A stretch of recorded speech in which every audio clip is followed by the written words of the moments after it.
বাংলার ইতিহাস বললেই আমরা সাধারণত নবাব সিরাজউদ্দৌলা আর পলাশীর যুদ্ধকেই মনে করি, কিন্তু তার থেকে অনেক বড় গল্প লুকিয়ে আছে মুর্শিদাবাদের প্রতিটি ইট, প্রতিটি গলি আর প্রতিটি প্রাসাদের ভেতরে।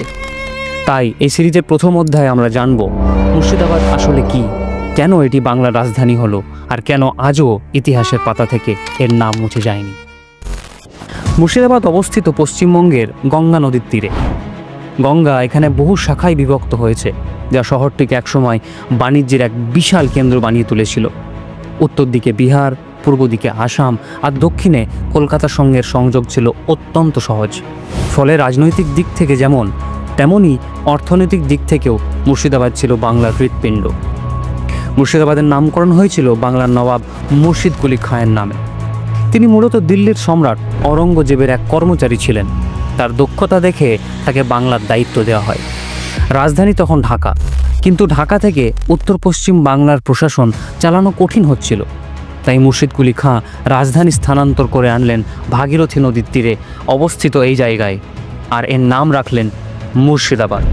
এই সিদ্ধান্ত শুধু প্রশাসনিক নয়, ইতিহাসের মোড় ঘুরিয়ে দেয়, কারণ এখান থেকে শুরু হয় নবাবী যুগের উত্থান। 18 শতকে মুর্শিদাবাদকে বলা হতো বাংলার ইউরোপ, কারণ এখানে ছিল ইংরেজ, ফরাসি, ডাচ, ডেনিশ, এমনকি আর্মেনীয় ব্যবসায়ীদের বাণিজ্য কেন্দ্র।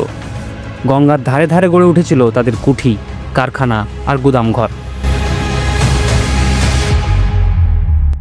বিশ্বখ্যাত মুর্শিদাবাদ সিল্ক আর মসলিন কাপড় এখান থেকে ইউরোপ রপ্তানি করত। শুধু তাই নয়, হাতির দাঁত, রেশম, মশলা, এমনকি মূল্যবান পাথরের বাণিজ্যও চলত। ফলে অর্থনৈতিক দিক থেকে মুর্শিদাবাদ হয়ে ওঠে সমগ্র ভারতবর্ষের অন্যতম সমৃদ্ধ নগরী। রাজধানী হওয়ার পর মুর্শিদাবাদ শুধু প্রশাসনের কেন্দ্রই হয়নি, হয়ে উঠেছিল বিলাসিতা ও সংস্কৃতির কেন্দ্র। এখানে তৈরি হয় অসংখ্য প্রাসাদ, মসজিদ, ইমামবাড়া আর বাগানবাড়ি। নবাবদের দরবারে কবি, শিল্পী, সঙ্গীত শিল্পী, এমনকি বিদেশি দূতরা পর্যন্ত আসতেন। হাজারদুয়ারি প্রাসাদ, কাটরা মসজিদ, জিঞ্জিরা প্রাসাদ, খোশবাগ সবই সেই নবাবী ঐশ্বর্যের সাক্ষী।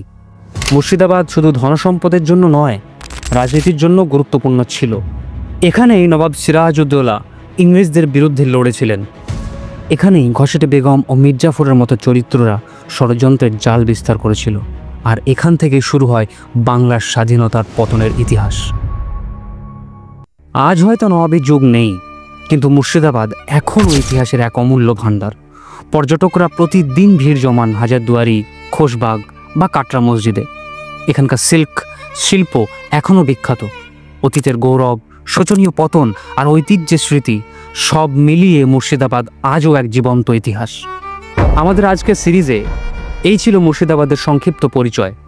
একটি শহর যা একসময় বাংলার রাজধানী ছিল, যা থেকে নবাবী যুগের উত্থান ও পতন দুটোই ঘটেছে, আর যা আজও আমাদের মনে করিয়ে দেয় ইতিহাস শুধু অতীত নয়, বর্তমানেরও শিক্ষক। তো বন্ধুরা, কেমন লাগলো আমাদের আজকের এই এপিসোডটি? কিন্তু প্রশ্ন থেকেই গেল না, মুর্শিদ কুলি খাঁ কীভাবে একজন সাধারণ কর্মচারী থেকে হয়ে উঠলেন বাংলার প্রথম নবাব? জানতে হলে চোখ রাখুন আমাদের পরের এপিসোডে।